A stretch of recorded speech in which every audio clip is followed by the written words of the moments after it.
The past 3 years, we've been trying to master the basics, sleep, diet, exercise.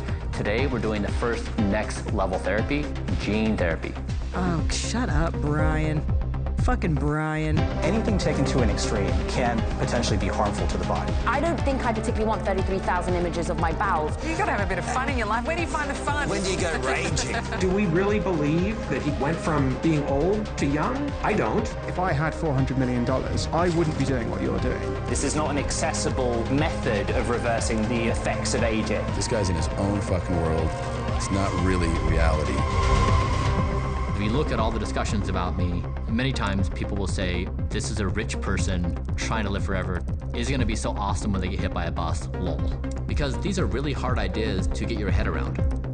And so to me, the only relevant thought experiment that each of us can do is, do we wanna live tomorrow? Most of us are going to say yes. If we feel healthy and well, there's always something to do tomorrow.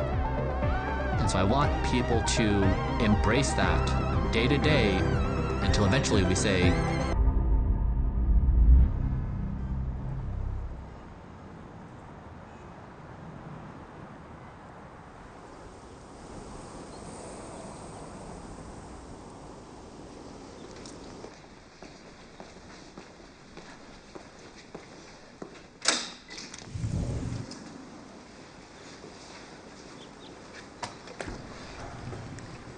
this is the gym, and it's my happy place. Every morning, I come in here, and I exercise for roughly an hour. I do about a 35 exercise circuit. Everything we do, we measure it. So we're able to see in a closed-loop way, is it working or is it not? What are you finding? So I had a whole-body MRI recently, and I'm in the 99th percentile for optimal for both muscle and fat across my entire body. Have you ever been this in shape before? No, never in my life. It feels good. Hey, Ollie. Hello. Ollie, we'll do the blood draw real quick. Let's do it. Dr. Oliver Zolman and I were connected by a friend. Oliver had spent his entire adult life scouring the literature on anti-aging science. When Bryan first reached out, he seemed a bit lost. Whatever he was doing didn't really seem like it was working optimally for him. So I showed him my longevity level 1, 2, 3 protocol. Level 1 is doing the basic stuff, diet, exercise, and then each layer you go up, it gets more sophisticated. His approach was, in order to understand human aging, you needed to look at the organ level, because the heart is going to age differently than the lungs, and the lungs differently than the kidney. Previously, I would use my mind to decide what to eat. So at the grocery store, walking down the aisles and looking at this thing and that thing and put it in the cart. Zolman flipped that on its head and said, what if I asked my organs to speak for themselves? What if the heart and the liver and the lungs could actually speak what they need? And then my responsibility is to do exactly what the body tells me to do. Blueprint is Bryan doing this level 1, 2, 3 protocol to the most that it's ever been done. He's been the best guinea pig anyone can ask for. It's probably over 100 different things I do any given day that the body has asked for to be in its ideal state. And that begins with, in the morning I wake up, I turn a specific light on in my bathroom that gives me sun-like exposure.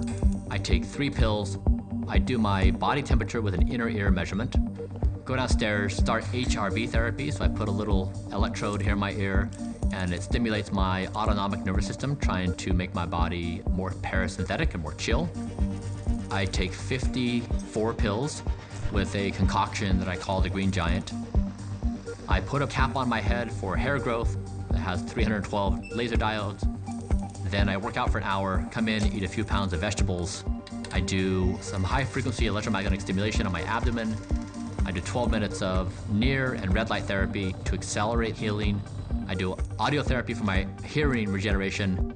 I have my last meals to eat before 11 a.m., 34 more pills to take. There's protocols throughout the day, here and there. And then my nighttime routine. By doing Blueprint, One of the key objectives is to achieve the lowest possible biological age. So just like a tree has rings, we all have a signature inside of our body of our age. After doing Blueprint now for 2 years, I've reversed my biological age 5.1 years. I have 50 perfect biomarkers. I have 100 biomarkers where I'm less than my chronological age. And my speed of aging is 0.69, which means for every 12 months, I age 8 months. In terms of how far this goes, it's open-ended. We have no idea. But I want to take my speed of aging to the lowest possible number.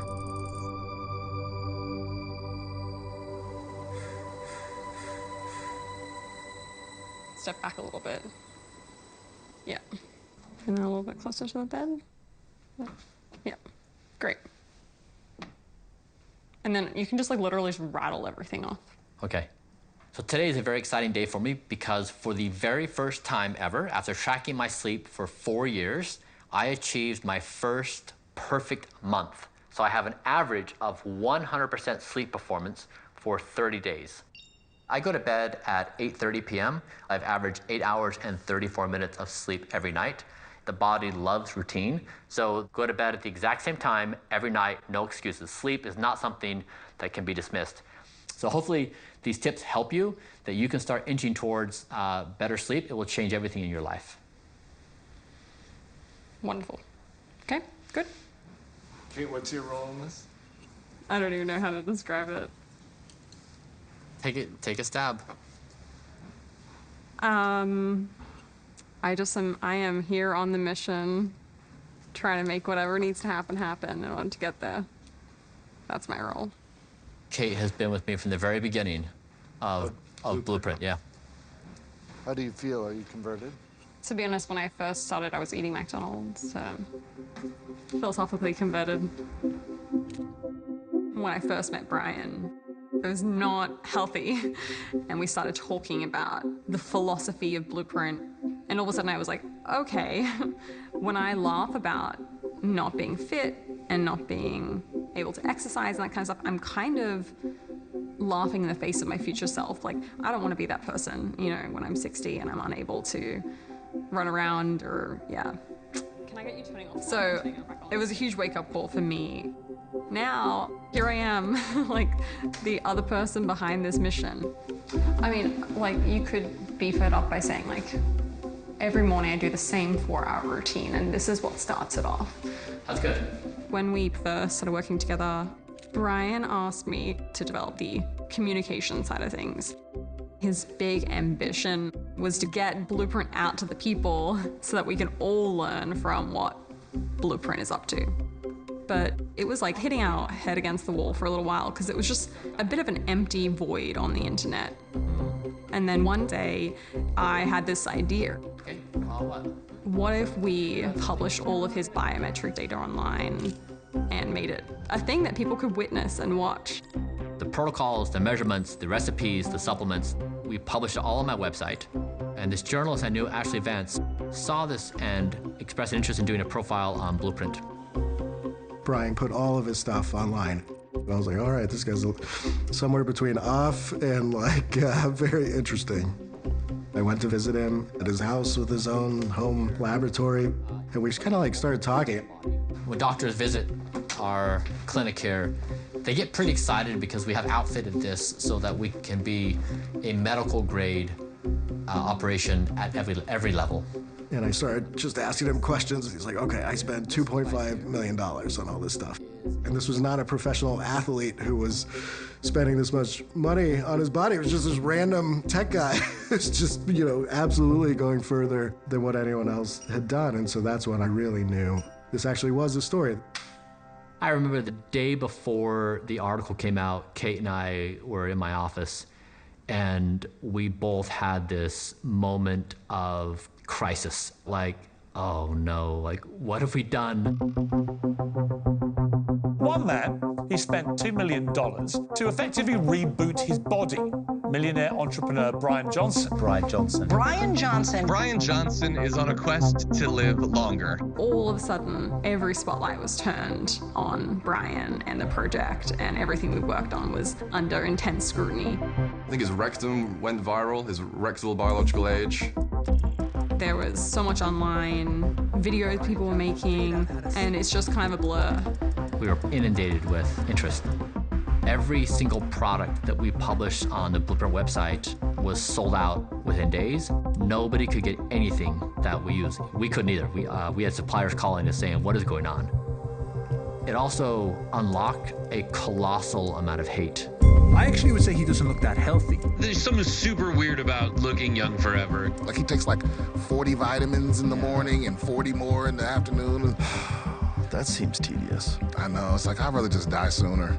And the irony of this specifically is you're seeking more time when you're not even living the time you've been given. Yes. Yeah. And I find this so vapid.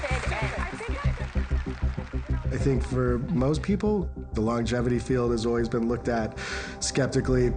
It's just these rich Silicon Valley types chasing the fountain of youth.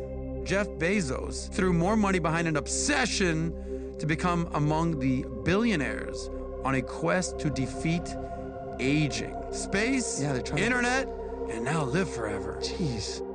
It's like seen as strange and fringe.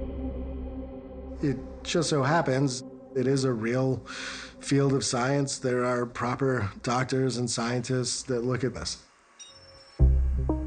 We're all so used to watching our friends and relatives and pets age and die, we think it's somehow natural and therefore somehow good. But I describe aging as our greatest humanitarian challenge. Aging causes cancer, aging causes heart disease, aging causes dementia, aging causes stroke. It makes us more susceptible to infections, it makes us more frail. And actually, if you look at causes of death across the world today, the leading killers are these diseases like cancer and dementia and heart disease. I think the real promise of this field is that we have the opportunity, by targeting the biology of aging, to delay or prevent many, maybe all, of the functional declines and diseases that go along with old age. And that's huge. We're still, I would say, at an early stage, but there's already been a number of breakthroughs. There's already a number of interventions, including drugs and diets, that in animal models slow down the process of aging. We have robust evidence that we can extend the lifespan of a mouse. So if you're a mouse, we've got you covered. But what that also means is that we have a lot of things to test in humans. Testing Tuesday. Good morning. Let's get started. We are experimenting and we are trialing out, and I think we will have a revolution in the next coming 10 years of very specific interventions we can apply to humans to then lower the biological age. You could get within 4 millimeters. That's a lot better. I know, that's really great.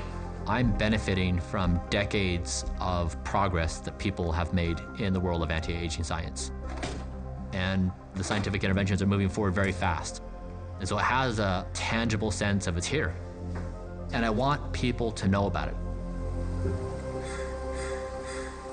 I think we light them up. Okay. I think a little more. Yeah. I think I just need a little bit of an angle with your whole legs and everything, if you can. Yeah.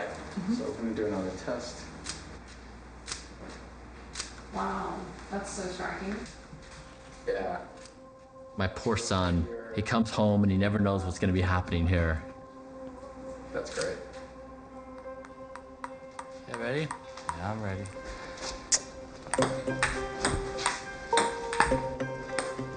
Ah! How's Bryan as a dad? He's a pretty good dad. Yeah. When his mother and I split, he was with her for the past couple years, and then he decided to move across the country and live with me for his senior year. Ah, good job. Tom has found his stride. He's been smoking me. What's your take on Blueprint?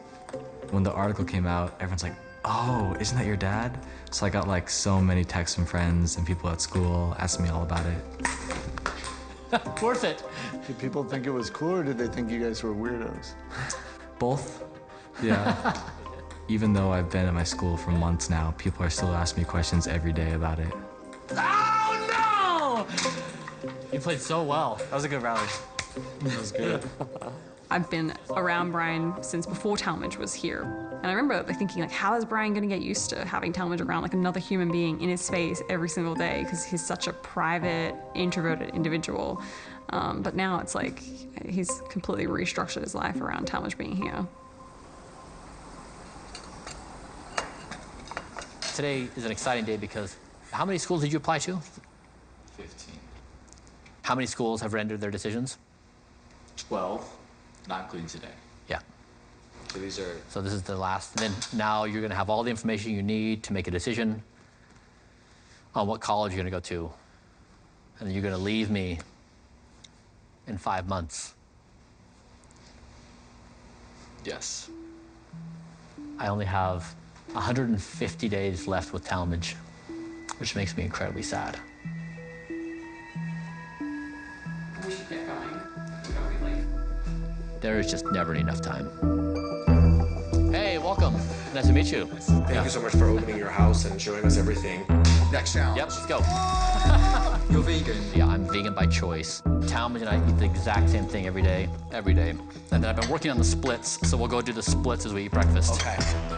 I think if you really want to live the Bryan Johnson lifestyle, the commitment to that is obscene. I do 2,000 calories a day. Are you ever hungry? I'm pretty hungry. Okay. The saddest part of my day is the last bite. Your entire day revolves around this quite solitary, very rigid kind of lifestyle. Wait, Bryan. You can't see sunlight. You go in the sun? The UV index is well below danger level, so we're good to go. It seems sort of like depressing, and like what kind of life are you leading if you're just giving yourself up to this? You know, it's interesting because obviously you have like this extra level of discipline, but we know, for instance, about cigarettes that people who smoke a lot, like if you smoke 3 packs a day, on average, you'll live 11 years less than people who don't smoke. So what you're saying is almost like an advanced version. Like if I cut out smoking, I'll live 11 years more than average. If I cut out drinking, I'll live 5 years more than average, and on and on.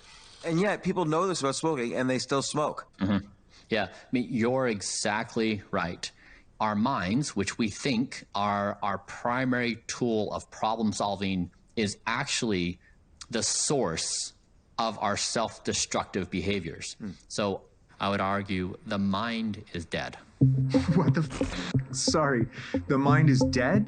And the goal is to give complete control of your well-being over to an algorithm? You know who says stuff like that? Algorithms. The first reaction most people have is panic. It's like, well, my free will is the only reason I exist, and if I can't eat what I want to eat, then I have no reason to exist. Yeah, it tastes like nutrition. That's just a knee-jerk reaction. It's just the mind panicking because it feels like its authority is in question. Ready? Ready. The conscious mind is desperate to hold on to power. The catch is we can't trust our minds because the way we've structured society right now is insane. Every day we eat millions of burgers, pizzas and French fries. Now scientists say we may not only be feeding ourselves, we may be feeding an addiction. We expect people on their way to work to pass 20 fast food places, 20 places selling sugary drinks. We ask them to navigate the addictiveness of social media, the world's most powerful algorithms, trying to get them to spend every waking second on the algorithm. Navigate alcohol and the smoking and binge watching and porn and every other form of addiction. And then we look at the individual and say, why aren't we happier? We have lost touch with basic self-care. We're inebriated. We can't see straight. Even though we know that eating the wrong kinds of foods or drinking or smoking or not prioritizing sleep accelerates aging, disability, even death, we can't stop. We're in a fight for our lives with ourselves.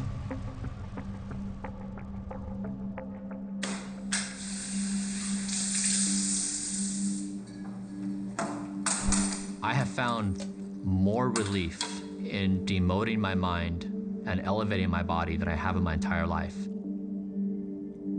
It feels so liberating to me.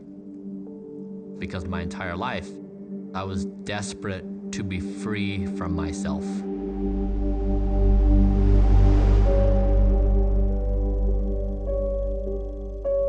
From when he was young, Bryan was a problem solver. When he was in junior high, he knew that we didn't have very much money. And so there's times like when Bryan would not eat lunch and contribute his lunch money, he was always coming up with something to help the family. I remember at some point, Bryan took a job at a sandwich shop, but that was short-lived. Bryan said that he would never work for anybody ever again. You know, that kind of, I'm going to do it by myself. Now, Bryan, you're a lifelong entrepreneur. I am. What do you think you learned more from, the success or the failures? I never dwelled on failure. It didn't discourage me. It was just in the beginning, my entrepreneurial adventures had little to zero success. I had a baby, I couldn't pay the bills, and so I took the only job I could find, which was selling credit card processing door to door. This experience got me interested in the world of payments, so I started poking around, and I saw that PayPal was the dominant payment provider that had grown up during the internet. But then once eBay had acquired them, the development had discontinued. So I started Braintree with the idea of building modern software. He had this little tiny office. He was working on a card table. Please don't do that. No, please don't do that. I don't know when he got a desk. I didn't take any outside capital. We were one of the fastest growing companies in America twice. We acquired Venmo in year 5, and we became part of the global payments infrastructure. All right, everybody, let's give it up for Bryan Johnson. It was so exciting. So I don't think that I realized that there was also that other side that was haunting him. I couldn't believe how much effort people put into building the company. It was amazing. Staying there all night, multiple nights in a row. When I was building Braintree Venmo, I was just grinding myself into the grave. It was a social norm that an entrepreneur would go days without sleeping, and if you told that story, people would be in awe, and there would be mythology about you, like, amazing that they did this. Now I view this as totally foolish. I would wake up the next day ornery and not feeling restored, and then having to muster up the strength to walk in and be like, all right, everybody, we're gonna work hard and we're gonna solve all these burning problems that are going on. I was stressed out of my mind. Careful. Careful. Careful. I'm turning this off. Coming home at night and dealing with 3 kids, I'd be exhausted and unpleasant. After a guaranteed fight with a partner, I would turn to unhealthy food as my soothing mechanism. Pure sugar. And of course, that just made things worse because my sleep would then suffer and it would just compound upon itself. I was miserable. I remember one particular visit. He didn't say too much, but at the end, I could tell that it was a really difficult time for him. And when he left, I cried. Had you ever seen him that way? Mm-mm. And I didn't know till then.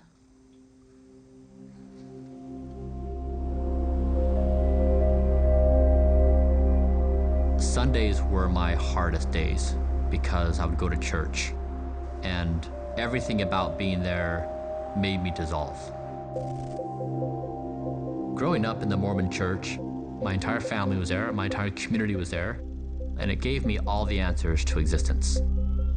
It had stories about what existed before this life, why we are here on this earth, what's after life, but with the intensity of what life was delivering up, I felt like those answers, the only reality I knew, didn't make sense anymore.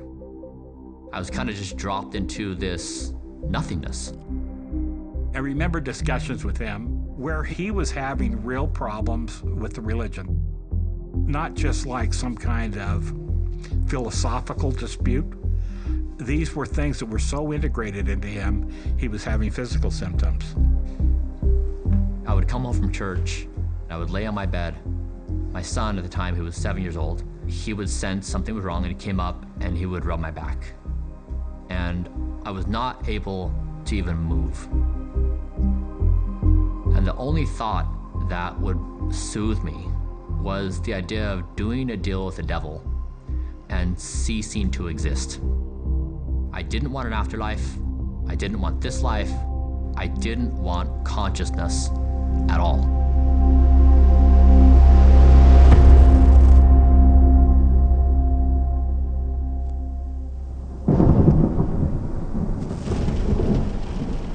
What changed? My mind was like a vicious storm, telling me to literally kill myself. And it became clear to me that the mind is not a reliable source of judgment. I needed a different way of being. It took me several years to rebuild myself. In that time, I sold my company Braintree Venmo, I got a divorce, I left my born into religion, and ultimately, I found strength and liberation in doing Blueprint. When I give my body authority, it doesn't commit this self-destructive harm. My heart doesn't deliver these stinging insults. My lungs don't do it either, my kidney doesn't either. Removing my mind has been the best thing I've ever done in my life. But leaving the church fractured my life with my family. When Bryan decided to leave the church, it was very heartbreaking for me. And I had to go through a process of thinking about the person he is and thinking about what he's doing with his life to find peace. Family is a fundamental teaching of Mormonism, and when my dad left the religion, it felt like it was violating that teaching and that we couldn't be a family anymore. So I definitely, as an 8-year-old, I viewed him as losing his path.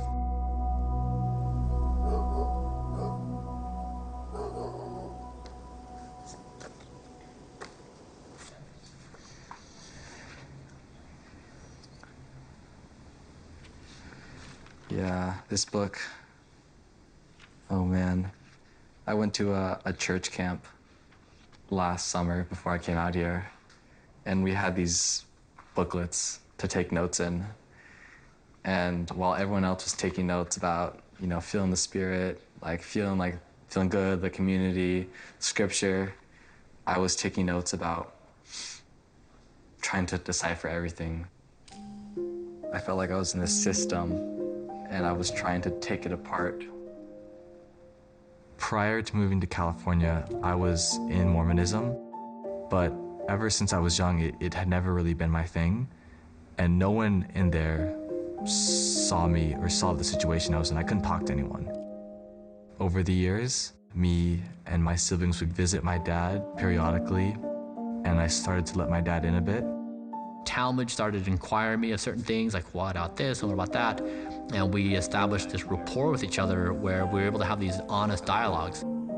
He just saw me so clearly. He knew the situation I was in. It was wild because when I would talk, he would then articulate what I was thinking, and I slowly came to the realization that I wanted to get out of the religion in any way possible. After multiple attempts, I eventually managed to come out here and spend my last year of high school with him. I know a lot of my friends, or people in general, feel like their parents misunderstand them. And it takes some experience to unify them. So it kind of makes sense with us. It took leaving the church. And now, with that shared experience, we can connect on so many deeper levels. Me and my dad, we have the best thing going on. But no one agreed with it. Like, I can't think of a single person who was like, you know what, Talmud, you should do that. That'll be good for you. It was like coming to live with Satan.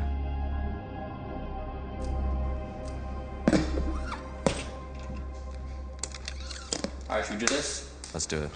I increased my weight on my curls. I noticed. How's my hip on this, Dad? Let's see. I'm impressed you can do that after that many. Wow. That's art. I wish I had Talmud's legs. He's kind of the perfect specimen. But you've heard that Bryan wants to become Talmadge. Yeah, so, yeah, it's important not to over-rejuvenate because there could be side effects. Have you told that to Bryan? Oh yeah, we discussed this at length. Up until this point, we've been doing things people are familiar with. Diet and exercise and sleep. And it's almost like, okay, what's the next level? We looked at every health span and lifespan study that's ever been done, whether it be on humans or mice, and then rank them according to their efficacy, their ability to extend life. And now we're trying to figure out how to do them. We started human growth hormone. And so you just stab this in the leg, and then you press it. Some of these therapies can be very dangerous. And then it's a little teeny needle, you see that? But we are on the side of, extreme caution. We're doing high-frequency measurements across the whole body. So if we do start seeing side effects, we pick them up fast and try some other therapy. How many pills do you take a day? Today it'll be 130. What's yours? 26. We know that it's unrealistic for a normal person to do this wildly rigorous routine. But I think what Bryan is trying to do as the first prototype for Blueprint is do the absolute extreme thing. I absolutely acknowledge that not everyone has the time and the resources and the life circumstances that can do it. I'm trying to be on the absolute outermost edge of possibility for the science. I'm trying to show what's possible. It's pretty safe so far, and maybe it'll work, and maybe we can learn something from it, and then take that out, and everyone else can benefit sooner rather than later. Today is rapamycin day. So rapamycin is a drug that people use to suppress the immune system when they're getting an organ transplant. So you get a new organ in the body, you don't want the immune system to reject it, and so you take rapamycin and it suppresses the immune system. I take this because there's potentially some longevity benefits. It's the kind of thing in the longevity community that people are excited about. Outside the longevity community, it's still kind of crazy. Like, if you I take an immune suppressing drug, people are like, that's wacky, like, why would you ever do that? Rapamycin was a drug that was first discovered in soil bacteria that were isolated on Easter Island. But what happened in 2009 was that a really rigorous study in mice found that it can extend lifespan. And it didn't just keep them alive for longer, it kept them healthier for longer as well. And this has been demonstrated in study after study in loads of different conditions, in loads of different labs. The only thing we're lacking is human data.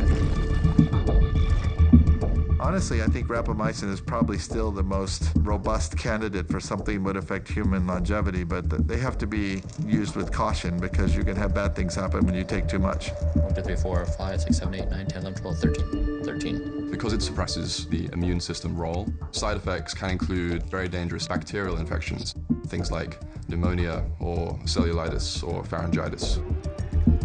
To avoid negative effects, we took a dosage and measured the levels in my blood. 2 hours after taking the dose, 24, 48, 72, 96. You can start seeing if you get too high levels or too low levels, then adjust the dose based on that. With this precise formulation, as far as we know, we are on the most aggressive rapamycin protocol of anyone in the industry. Do you follow Bryan Johnson at all? I've met him before. Mm-hmm. What's your take on what he's doing?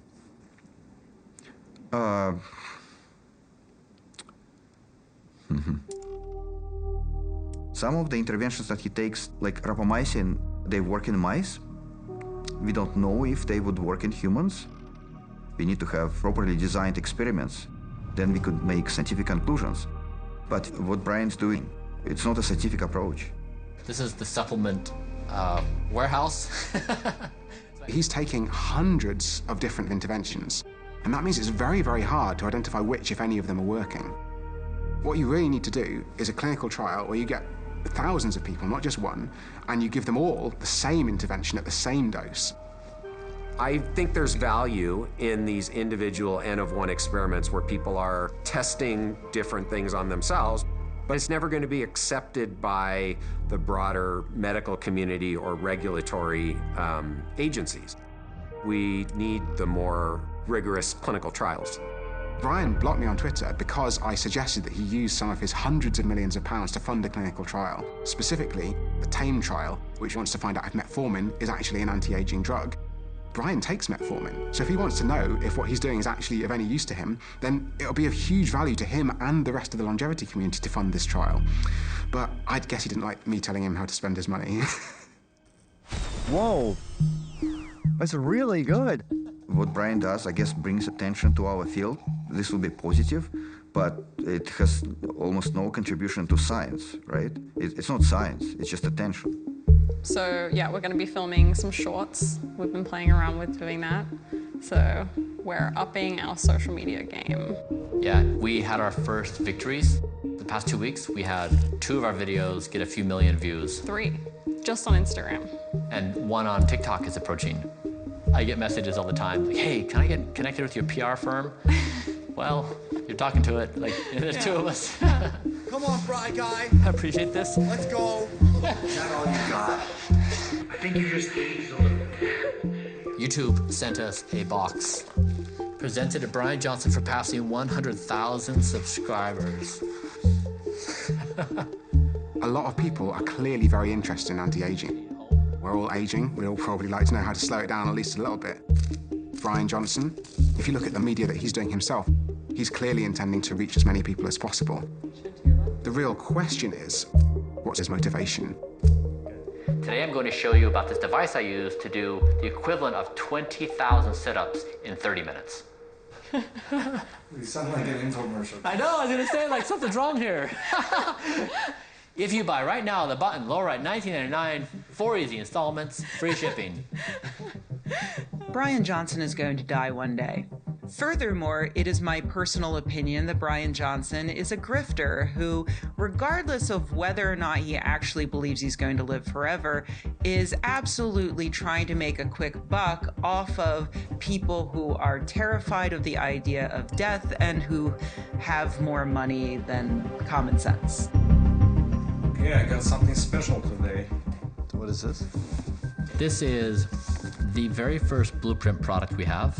Bryan Johnson's Blueprint Ultra Premium Extra Virgin Olive Oil.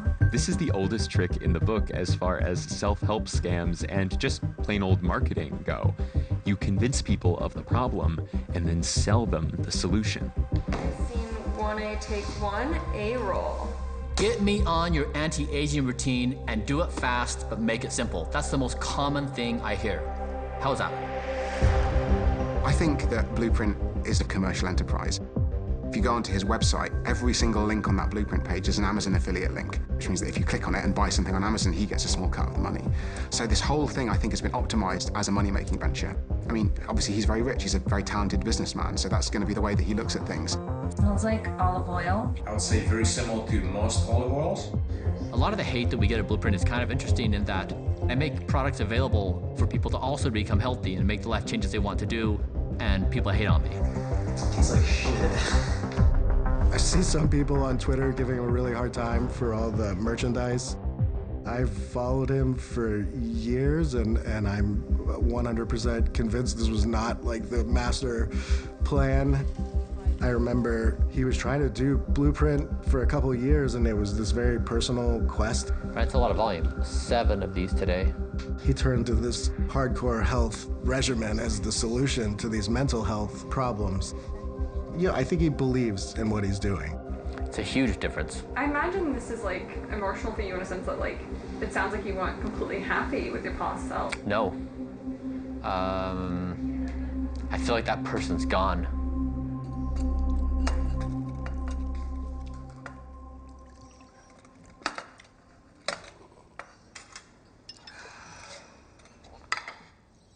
Should I do this in portrait mode or? Should probably get better lighting though. I have an idea. Oh, I think that looks good. Cool idea. The morning rituals that Talmadge and I have together, it's a big part of our lives. Let's see, what do you think? But soon, Talmadge will be doing this in his dorm in Chicago. I will be here by myself. How do you feel about that challenge? Talmage is not looking at this from a fear of loss. Talmage is looking at this from an opportunity of gain, and particularly a girlfriend. Potentially.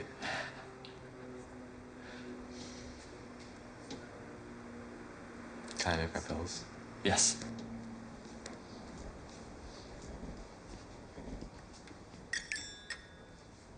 Because I remember when I was going to college as well, loss of anything in my family environment was not even on my radar.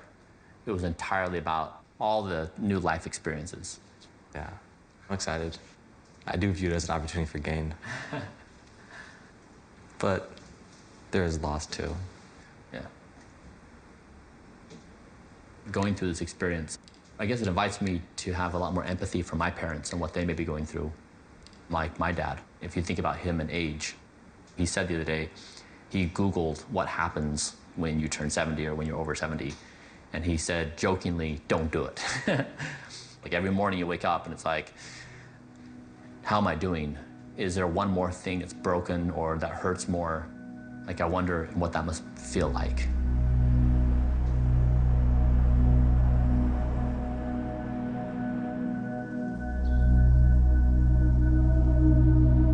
I've always been a mental guy. I've always thought that I could honestly think about 10 things at the same time. But I got to the point where I would write a paragraph that didn't make sense. That scares me to death. One day, my father called panicking. He said I would do anything to continue with my mental acuity. And I said, Dad, I'm doing this plasma therapy for myself. There are other people who are doing it for Alzheimer's, Parkinson's. And I said, you know, if you're interested, you can come to Texas with me. And like, I would love to give you a liter of plasma. There it is, there's the plasma. There are certain interventions that truly reverse the ages. For example, this idea of young blood plasma.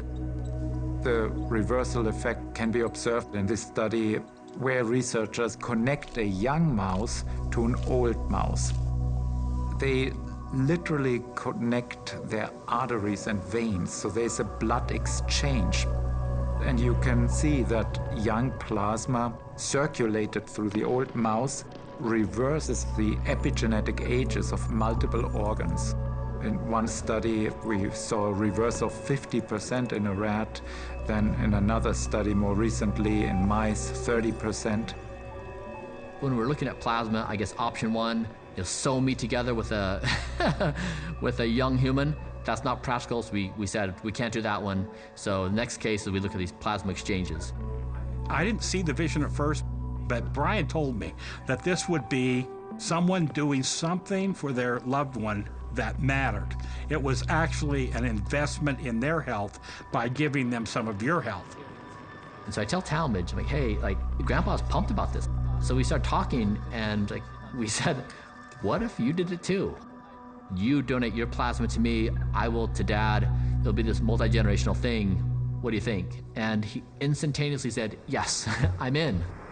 We're 34,000 feet. We're flying to Dallas. We just had some food. Talmage is right behind me. I need to check in to see what he's eating to make sure his plasma's okay.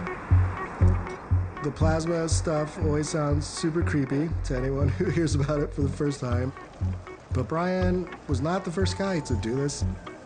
Years ago, there would be these stories about Peter Thiel, the venture capitalist, one of the first investors in Facebook, draining the blood of some young, healthy people.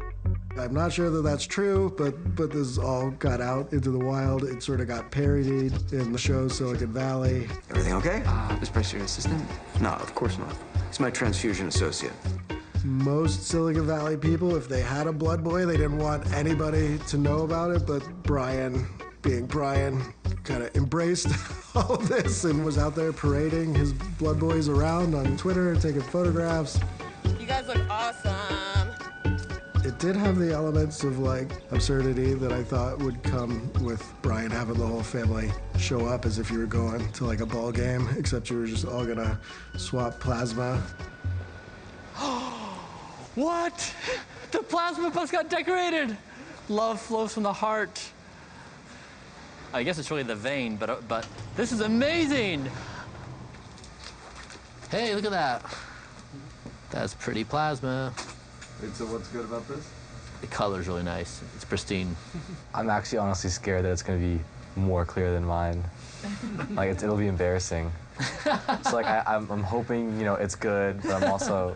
Yeah, I understand that. It's competition. I understand that. I mean, this is the way you can tell, am I a fraud or not, right? Like, absolutely. All right, haters. Yeah. What'd you say about this? I have identified the world's first vampire. Anti-aging fanatic who spends more than $2 million per year to retain youth uses teen son as, quote, blood boy. Bruh, his son needs to watch out right now. His son needs to run. Oh, the Daily Mail's up. Yeah. Okay. Some of the comments on the Daily Mail. What a weirdo, disgusting and satanic. What a waste of time. Oh, humanity's so great. The plasma transfer blew up on social media. And of course, the easy place to go is vampire, blood draw, blood boy. And the mean spiritus, instead of drawing my ire and my absolute anger, really made me sad. All right, Dad. Let's get you a new pillow. One thing people don't get, this was an event that transcended a trial of a therapy. You know how special this is. You know, the connection and everything. This is just like a manifestation of all that commitment, everything else. Yeah, better than words. Better than words.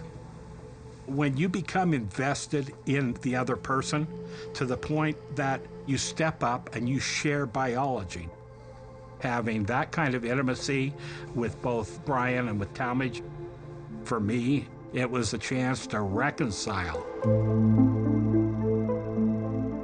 When I was early married, you would never see a more serious MFer in Mormonism than me. But the problem was, it was not my life. When I was younger, my father went through some difficult times with professional challenges and drugs. His mom and I separated and got a divorce. At that time, I wasn't sure whether to find a girlfriend or have a line of coke to go to temple or go have a scotch. When your life is so screwed up to that point, you have no idea what your moral standards are, it all falls apart. It was like a 95% likelihood that he would fall through on anything. Like, pick me up from school, you know, help me with a homework assignment, like call me when he said he would, like, it would never happen. That probably affected Bryan the most of any of the kids. He was the one that wanted to go with his dad. He's the one that waited for him. I think it hurt him a lot. He got arrested when I was 22, and I went and saw him in jail, and that was a moment for him. Guess who came to see his dad? And words of judgment like, God, Dad, clean up your act? No. You can do it, Dad.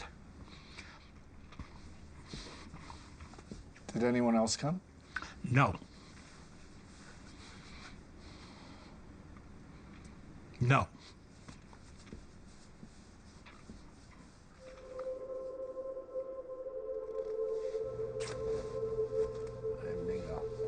Me being at that point and being at this point, I mean, have Bryan holding on to me, having Talmadge. What could be a better statement of reconciliation? Love you, Dad. I love you. What a great experience. You feel the love? It was one of the most precious life experiences we've ever had. It morphed into this multi-generational healing bonding experience and was less about the therapeutic benefit. I feel like a parent and a child that maybe takes different paths can find a place for a good relationship. But it has to be a joint effort for both.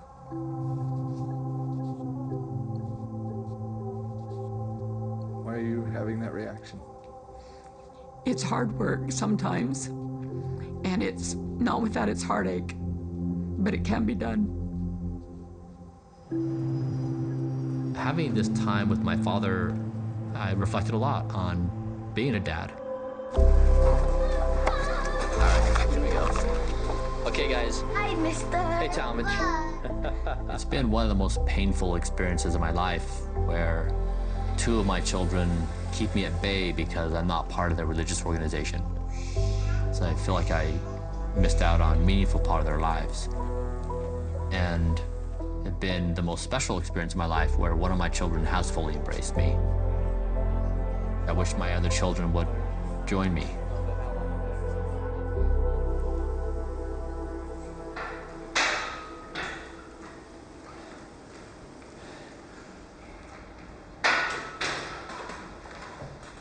Hi, Tom. It's all yours. Cool.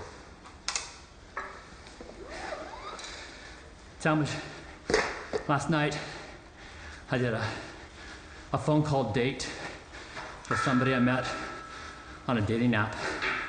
We're gonna go out on a date next week. I wish her the best of luck. You wish her the best of luck? Yeah. Relationships are really important. And with Talmadge leaving, I guess I need to rebuild my life.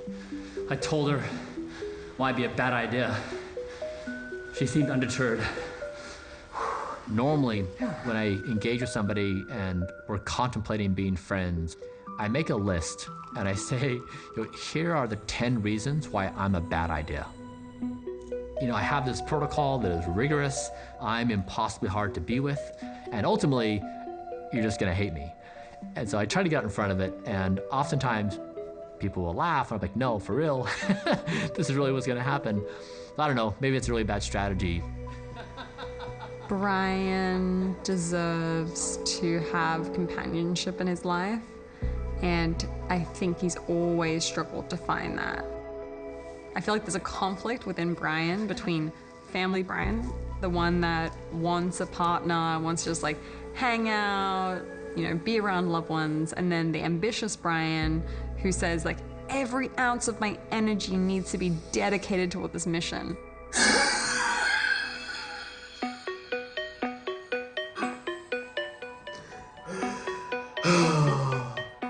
I went on 2 dates with this one woman, and we got along fairly well, but I think she basically was like, you're so far outside the norms, I just don't know if I can make sense of this whole thing. Are you willing to change?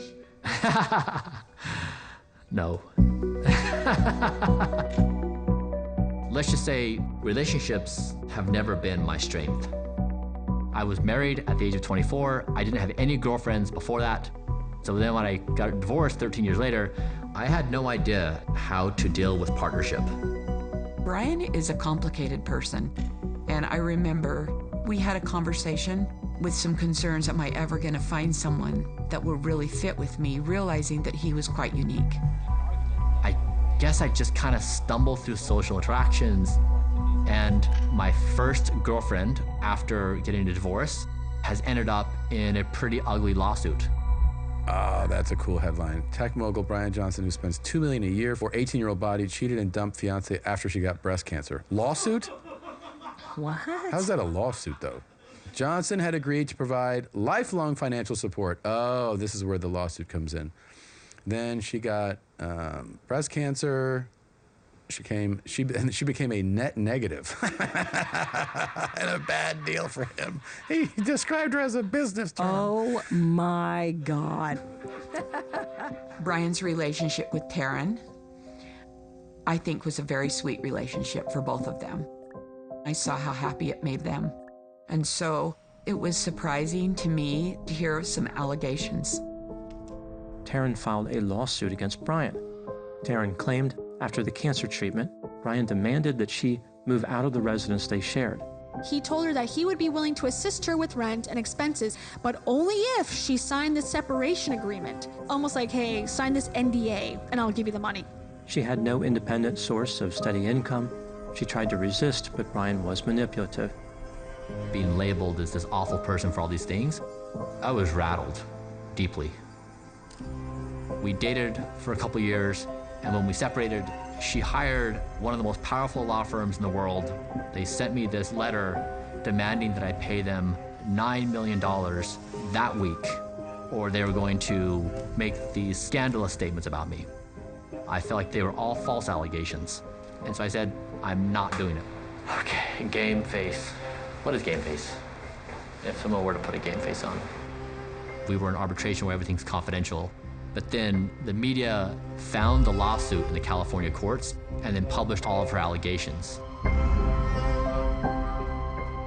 Facing the destruction of my personal reputation by my former girlfriend and fiance, it's hard for me to walk into a relationship and trust that there's not some alternative motive.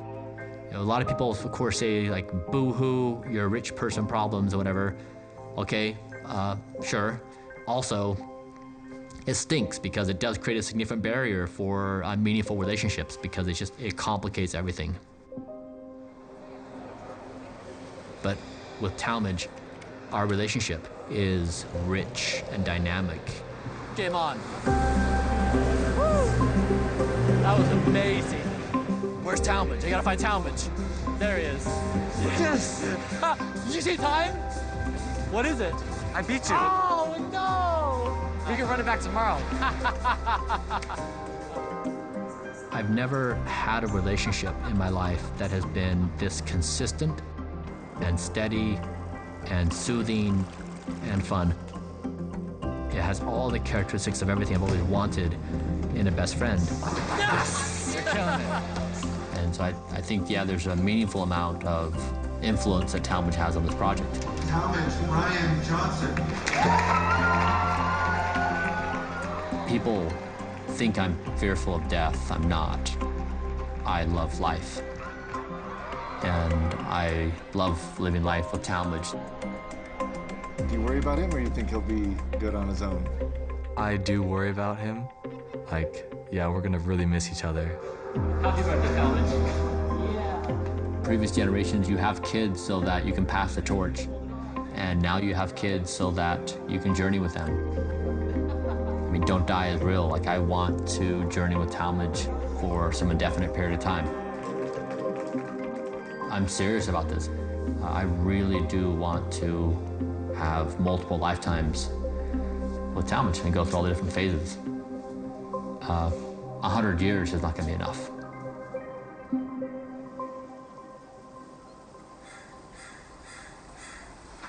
Ready? Yeah, whenever you're ready. Okay. Hi, everyone. Today is one of the most exciting days of Blueprint. We're going to travel to an island just off the coast of Honduras, and I'm going to be injected with my first gene therapy. If you look at the age charts of humanity, humans have a 120-year ceiling. So if we want to say we're going to punch through this limitation of human lifespan, it's going to be through gene therapy. Underwear, socks, shorts, shirts.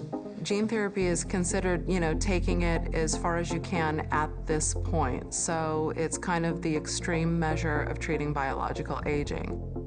The state of gene therapy at the moment is that we're using it in the clinic, but we're using it for very serious conditions. Conditions where we know that there is a single gene that's causing the problem, and we can say editing this gene in this way would be successful. The idea of using gene therapy for aging is hugely exciting, but today the science just isn't ready. And in fact, there's quite a big risk because there are these things called off-target effects. And so this is where the gene therapy goes in and it modifies not just the DNA that you're trying to modify, but it modifies some other part of your genome. Many interventions do rejuvenate cells, but that incurs a risk that the cells then turn into different cells, malignant cells, cancer cells. Gene therapy is dangerous. And we have been evaluating various gene therapies for the past almost 2 years now. This is the only one that had the potential lifespan extenders that we were looking for, that also met our safety criteria. In what Bryan's trying to do in his journey, is there any part of you that's nervous for what he's trying to achieve? Yes, I am nervous where Bryan's going because I'm logical and smart. When I get to the edge of the ledge, I stop. I'm never I've never taken the next step into the abyss. Generally, a person would get a gene therapy in a clinical trial. And the problem with clinical trials is they are limited. Certainly, there isn't gene therapy for aging in clinical trials at this moment. So other than that, you would travel for medical tourism. And one place that gene therapy is being offered is Roatan, Honduras. There is a free zone there called Prospera. Prospera is a special economic zone that the state of Honduras has licensed with the ability to create new business laws that are favorable to innovations like our gene therapy. Here, we're able to operate under an ethics review board and a committee that makes sure that we're doing everything up to standard. All this that you see is Prospera. I'm gonna look out for dinosaurs. We're working on an axe. You know, we are planning on doing trials in the United States. However, it's a thing, it takes some time, and it's not necessarily time devoted towards laboratory work. It's more of a thing of legal issues and having lawyers communicate on your behalf with a very large and very bureaucratic regulatory agency. It's go time. If I'm being honest, Prospera is like a batshit crazy idea. It's like you just take over a little bit of land, set up all your own rules. I like Mac and Walter very much. They seem like nice guys. They didn't strike me as you know, 20-year PhD type scientist. And so it was like the first thing Bryan's done where I really was like, is this a good idea?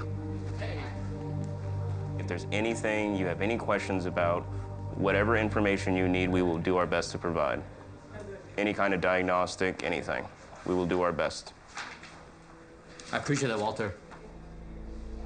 When me and Max started the company, we wanted to make a big difference in people's lives. You know, we're dealt a certain hand at our birth. We're dealt with the genes we're given. And we want to give people options.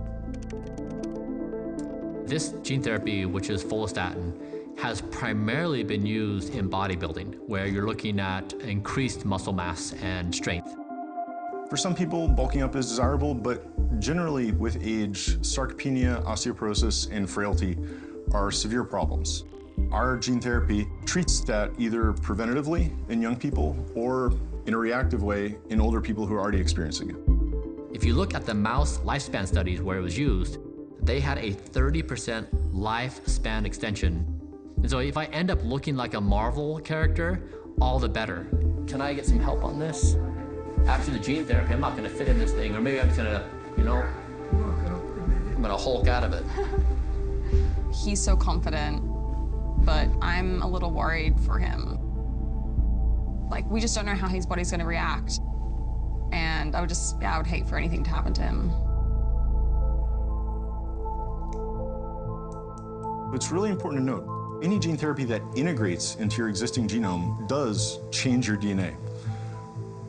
Our gene therapy does not integrate. Once you get injected, it's not editing your DNA, it's just giving you an added piece of DNA that's parallel and creates a little export factory of follistatin.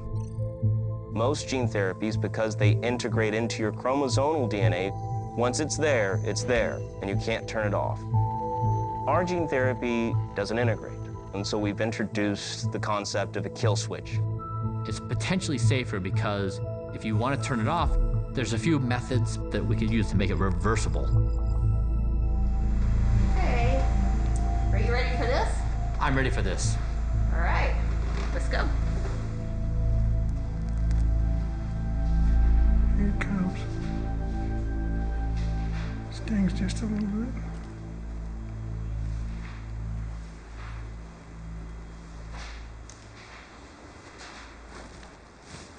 Jeez, I wish we could drag this out, but that's it. Thanks, Doc. Those clean injections. Yeah, good. I am now officially a genetically enhanced human. When people see someone like me doing gene therapy, many think of inequality, or they see a divide between rich and poor. The way I think about it is if we can prove that this gene therapy is safe and effective, and then 10,000 people are willing to do it, that price is going to go down. Doctor, thanks. Yeah, really appreciate you. There are very expensive interventions like gene therapy that we need to test. For academics, it's prohibitively expensive to do the human clinical studies. And maybe longevity clinics where people pay a lot of money are places we can at least get some data. So I'm not against having clinics available, but once we find out how things work, we have to figure out how to scale them and make them broadly available. I don't know if we'll live forever, but at least we absolutely will buy the next guy some more time. Mm-hmm. And, I'd rather give my children more years than I had opportunity for. Mm-hmm. So, thank you so much for believing in us. Yeah, thank you. Both of you. Thanks, Bryan. Yeah. Wow. That looks still enough to walk on. If we put a camera on top, I can walk on water here. From Homo sapien to Homo deus, testing out whether the gene therapy, if the effects have taken. Be careful, Jacob. Don't die. No one can die.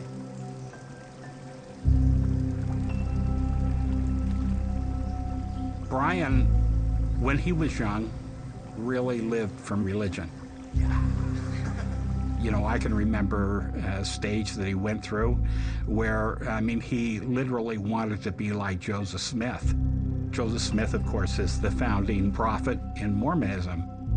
And I think the thing that you see as a continuing principle with Bryan, he wants his life to be such that he would stick out like a Joseph Smith. His reward will be when he affects change. Change to him is the aphrodisiac. It is the drug. Health and wellness is a lot like religion with the Bible. It's not hard to make the argument that he gave up on the church, had to find a new religion, and has turned health and himself into this religion, and it's this very narcissistic enterprise. 15,000 views in 3 hours, 585 comments. Receiving attention, having people care about what he's doing. I think he does care about that. But I don't actually think it undermines what he's doing because it's so out there in the open. I made a statement yesterday that Jesus has had 2,000 years. I don't see any evidence of his work. I've done more in 2 years. How'd that go? As you might expect.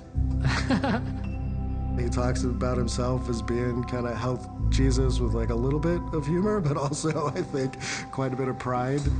Hi, guys. Hey. He's embracing the culty aspect of this all, and it only seems to be building more and more momentum. How do you think I appear to your friends? It's the only way for me to understand that is if one of my friends' dads was starting a cult, and how I'd look at that. And I probably wouldn't think much of it because you're doing it. Am I starting a cult? Yes. Am I? Yeah. It's not a bad thing. It just is. I know Bryan's tried to force this to be a religion. There's a part of me, though, that thinks this is almost like the right religion for this moment. In some ways, it is like this antidote to the way the world thinks about health. There are still serious concerns about the nation's healthcare system. The National Health Service is broken. Why is the system letting doctors and patients down?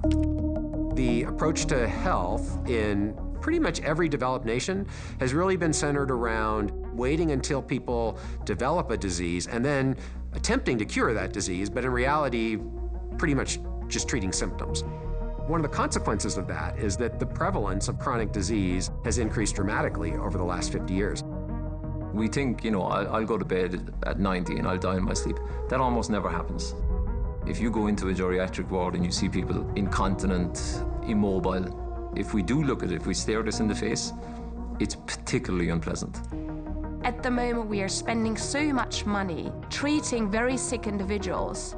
I think we have to ask, why wouldn't you invest earlier in life to keep them healthy, to not having so many people with age-related diseases? In the US, doctors are generally paid on procedures. And I remember when I was at the Buck doing research on aging, There was a large hospital chain that was thinking about giving a donation to the research, and we talked about HealthSpan, and the CEO looked at me and said, well, if we do this, you're going to cut our procedure rate by 60%. Why would I do this? And so we need to think about how we really want to focus on the health of the population. I think that's the most admirable part about what Bryan is doing. It's the most proactive thing you could imagine. And if the medical system was wired even just a little bit more this way, I think it'd probably be good for the rest of us. If we can solve this fundamental problem, we may walk into a future where all of us live healthier and longer with the people that we care about.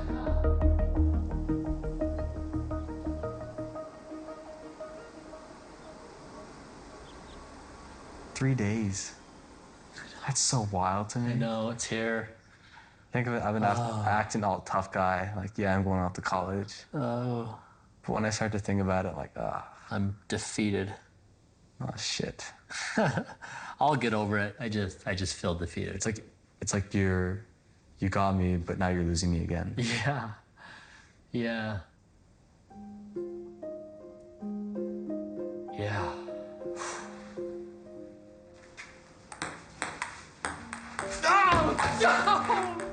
1921, it's a close game, Dad. I was down, then you were down. Yeah, you came back from a comeback. Good job. You too. Good game. I've always been the Talmadge whisperer. From the moment he came out of the womb, I was the one who could quiet him, settle him, and it was just my little Talmadge. And this week, he's ready to go. Hi, Mr. Do you need help with anything today? No. My priorities involve stuff I do by myself. With kids' help. He's learned everything he needs to learn from me, and I was just going through the typical parental process of having someone leave your nest. Yeah, I like it. Cute. Yeah.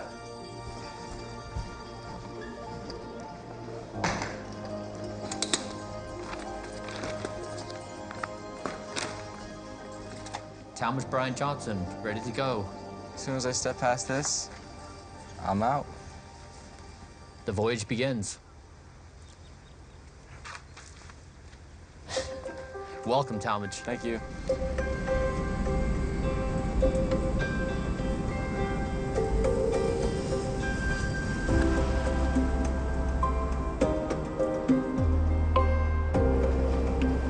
Talmadge, happy college prep day. Do we have a starting plan? Are we going to kitchen stuff first? Are we following you around? Are we engaged in the process? Do you know what you're going to do? You got linens over here. Linens and a comforter. What's your bed size? Oh, so complicated. Over here, Talmadge. You got me? Yeah. Oh, God. I confess, I just about started crying when we walked by that place, all the little toys. I saw you. Yeah, I did. I lost my breath. Kind of goes against your whole emotionless thing. Yeah. Oh.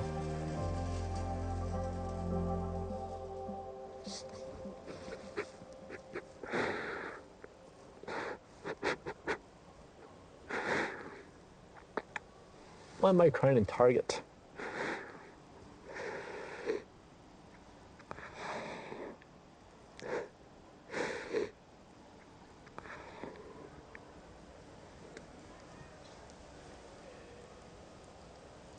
So much going on inside of me, I don't even know.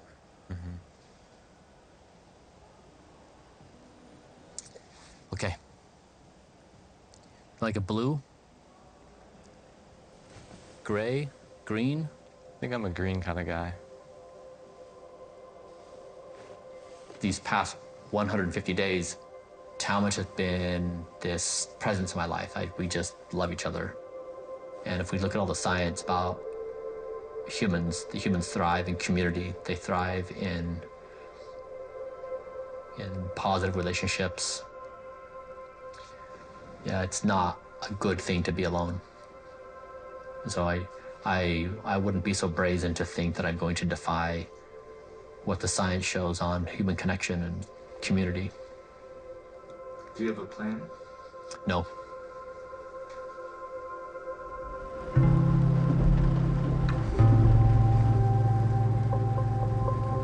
Welcome to the University of Chicago.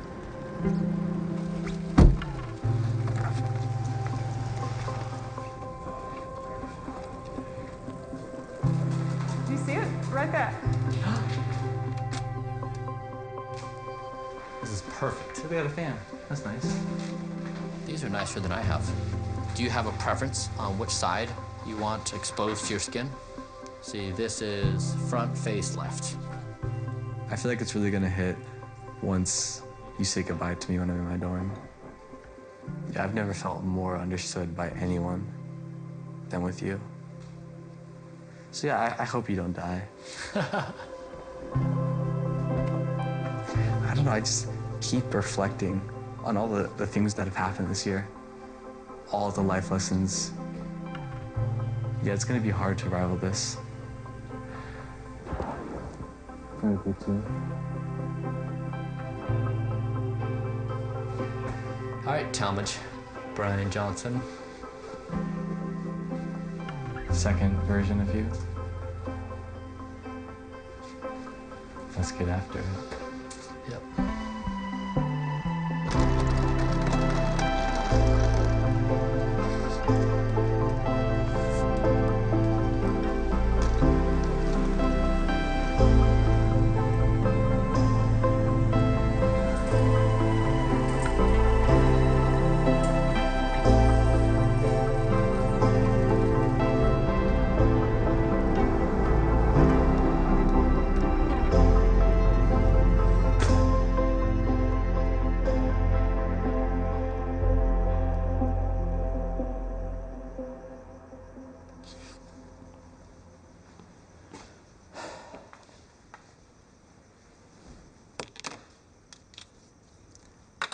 The house is awfully quiet.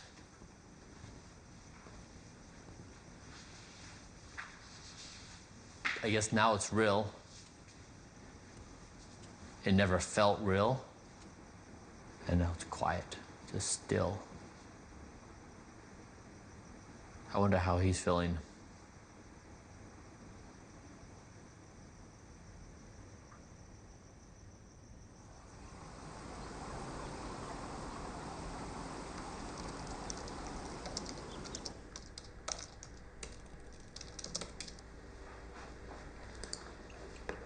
Can I show you this solution? Yes. You want to look at my screen? So let's say you're just like on the Blueprint website, you're just looking at food, there's this. How are you feeling today? You know, in many ways, I don't think I really could have gone to the next stage until I got things settled with Talmadge. I really needed him to be in a good place at school or on his next stage of life, and I think he's there, so I feel emboldened to take my next step too. Ready, let's do this. Hey, what's up, friends? Today is Don't Die Hike number 4. It was less than 2 months ago that I messaged out on social media, hey, I'm going on a hike, join me. And I had 11 people. Today, there's over 400 people. Oh my goodness, this is a lot of cars. Wow. Wait, there's more people than this is. What? This is crazy. Hi, everyone. Hey guys, good morning. You look 10 years younger than last time. Big group hug in the morning.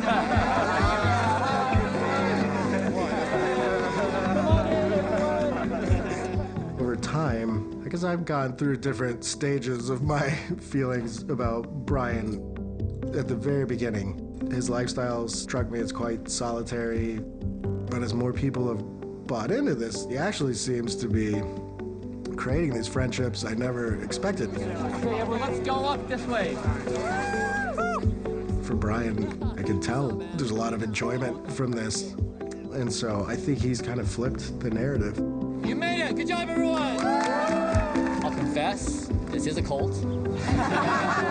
It's a sick and twisted cult to get you to go to bed on time. There's little bits and pieces of that that are unnerving. But I think I see him now almost as like a philosopher. I mean, he's sort of trying to prove a point.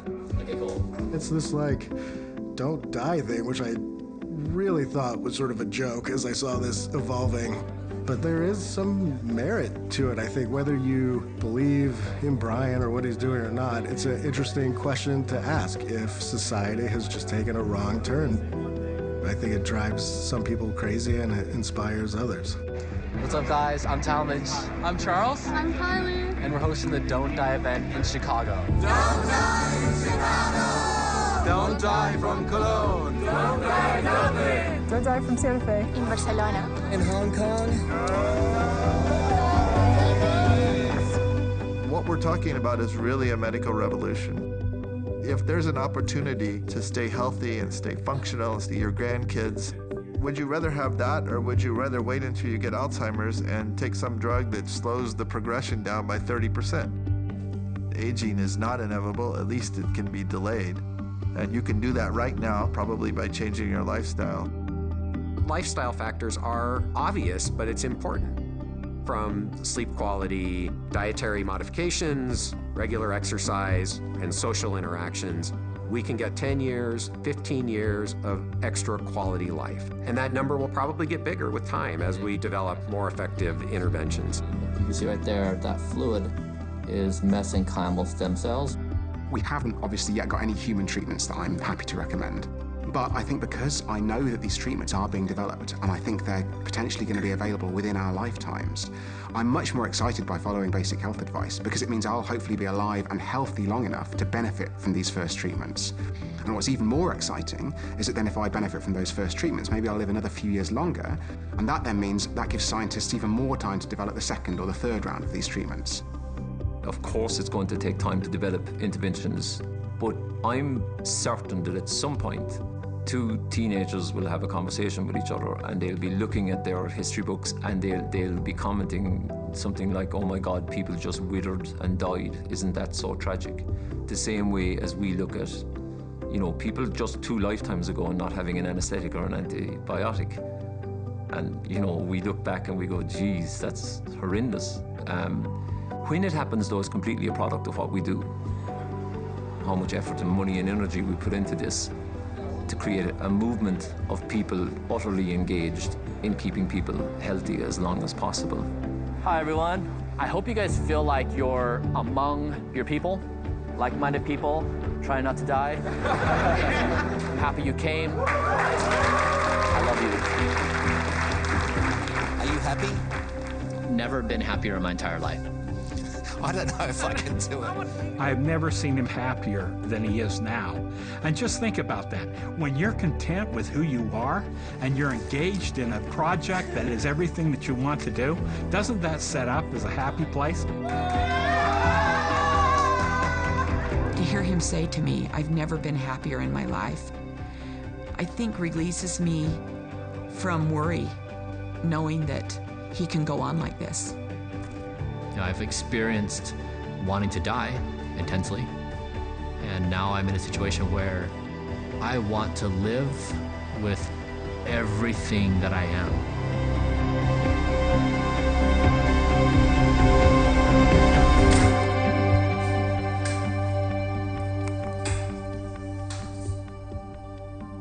And so, yeah, I want to continue to exist. And I don't feel any need to justify myself. I'm a disaster of an intelligent being, but hey, you know what? I'm trying my best.